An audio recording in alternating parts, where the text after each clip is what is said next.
Hey everybody, Joseph Rothschild, aka Mono Bluetron, back again with another episode of 10-Minute Testing. So, after last week's episode, I couldn't stop thinking about how to get spirals to work. I had a lot of fun playing them, but obviously they weren't very good. Obviously the right answer to this question is there's not enough support out yet, idiot. Just wait a couple packs and then maybe there will be something you can play. But I'm an impatient person, and a lifetime of watching J.G. Wentworth commercials convinced me that I need my archetype now. So I started thinking about what possibly could pair with the archetype. I thought about the weaknesses of the deck. It needs to normal summon Quick Fix and normal summon Drone in order to set up big Drone turns. But also, if you can somehow get Drone into the graveyard, it can bring it back with the Spiral Gear Big Red. So I figured the way the deck wins is by setting up a huge OTK with SPYral Super Agent, and in order to get that win to happen, it's got to normal summon drones or special summon drones from the graveyard, which seems like something a deck that repeatedly discards its hand would be pretty good at. So let's hop in a deck edit and I'll show you what I came up with. This is a deck I'm calling SPYral Darkworlds. It plays the SPYral cards and also Darkworlds. The idea behind it is cards like Fabled Raven are really good at dumping your entire hand at once, including copies of Drone, which you can then bring back with Spiral Gear Big Red. The deck also doesn't need to normal summon a whole bunch, so we've got a couple copies of Quick Fix. I think I might go up to a second beige so that you don't have to normal summon to special summon Grapha back from your graveyard. Aside from that, the rest of the deck is self-explanatory. We've got the Darkworld engine, that's 3 Grapha, 3 Snow, 3 Brow, a Beige, and 2 Fabled Ravens, and then we have Tour Guide and Scarm. And then we've got good Spiral cards. We have the 3 Super Agents, the 2 Quick Fixes, the 3 Drones to set up OTKs with the Super Agent, and then 2 Big Reds. As far as spells go, we have 2 Allure of Darkness. This may be pushing it because we do have a lot of monsters that don't fit the bill. We have a Regeki, we have 3 Drag Down to the Grave, I think probably the reason that you're playing this deck, 3 Darkworld Dealings, 1 Foolish Burial, 3 Gates of Darkworld, and Mind Crushes. The Mind Crushes, if you'll remember last week, were really sweet, and I think what I like about Mind Crush is it gets exponentially better when you're playing not only the Spiral cards that let you sort of know what your opponent's going to draw by sculpting their draws with Drone, but also Drag Down to the Grave, which already tells you all the information you need about your opponent's hand. So let's jump into the games and see what happens. The other reason I like playing Spirals and Darkworlds is because Darkworld is usually pretty weak to floodgate traps. Like, we don't really have a whole lot of ways or outs to things that come out of the board, like Shadow Imprisoning Mirror. Obviously, we're not playing boarded games here, but you get the idea. Here we have, shockingly, not Blackwings. This is the Perform Pal deck that we're about to lose to. He, of course, is open Skullcrobat Joker. I believe that there is some way that these people on YGO Pro have found patterns in the shuffler. There has to be, because I've never seen them not open Skullcrobat Joker. We just roll Super Agent praying, but we don't get it. And we set all our cards, drag down our Brow, draw some cards, use Darkworld Dealings in order to send Snow, use Snow to get Grapha, use Gates to banish Brow, get Grapha and destroy one of the spells. And that's the entire turn. Because we've already used our normal summon and because we don't have another Darkworld, we can actually get Grapha back, but, that would be nice.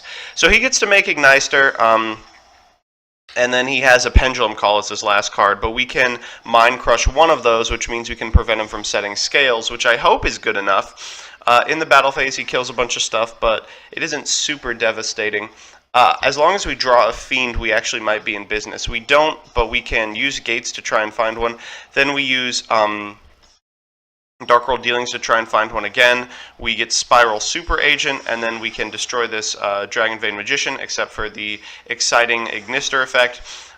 We make 101 to take Igniter, and we're like, okay, he's kind of out of resources unless he has another Scale, but we know he has another Scale because he added it to his hand last turn, and he sets up a big OTK with the exciting effect from Odd Eye's Pendulum Dragon and its synergy with Odd Eye's Unicorn.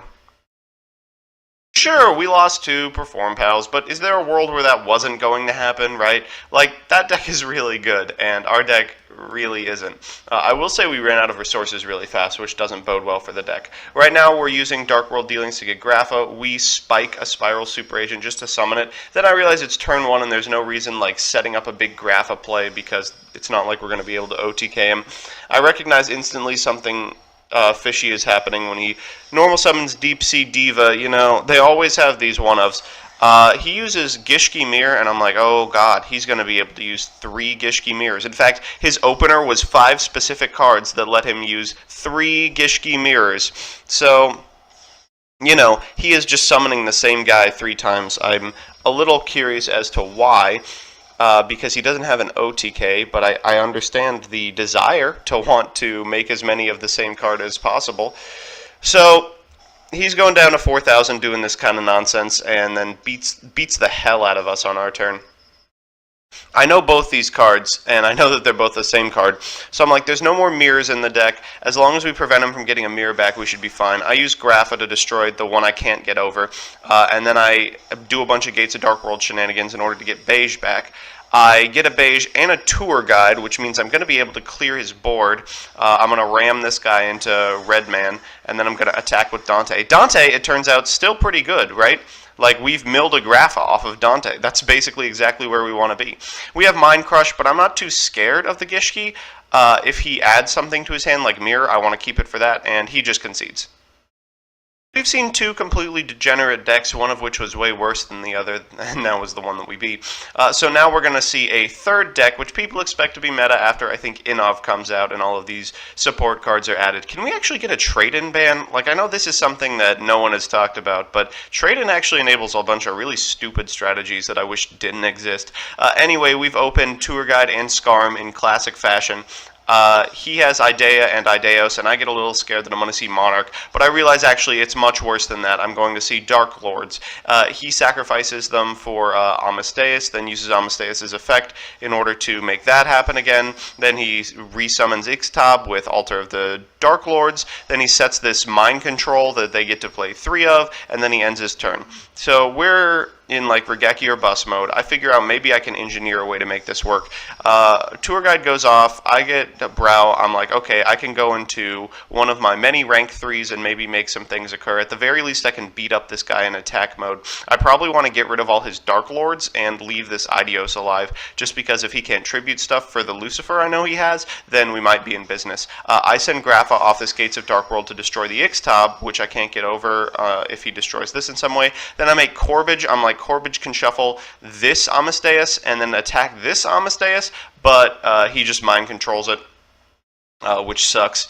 And means I can't run over the other one. That also means he has enough cards to special summon, or to summon Lucifer. He also has Amasteus, so he uses the mind control to tribute my Corbage. I'm a little concerned, but thankfully this isn't lethal, so I'm kind of not dead. He sets this card, which destroys a card if he sacks a Dark Lord. I try and spike a Super Agent, but it doesn't work. I discard my whole hand to Fabled Raven, so that I can big red back my SPYral Super Agent, and so Fabled Raven's really big. He destroys Gates of Darkworld instead of destroying Fabled Raven, which I don't really agree with, but sure.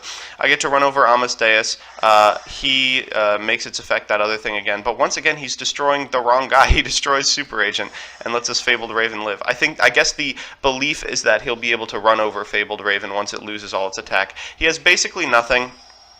So he summons Idea and Ideos. This is his last copy of the 2 cards, so I'm not super scared of it. I try and spike SPYral Super Agent. I do it in the wrong order, but I do end up spiking it, so it's fine. And I get in for a fatty 100.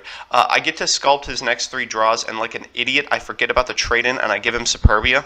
And he uses the trade-in on the Superbia, obviously, and he draws into, you know, Altar and Casting Out, which is pretty rough. He's making this giant unbeatable board that there's no way I get over. Chaining all the spells from his graveyard, and then he summons Idea to summon Lucifer.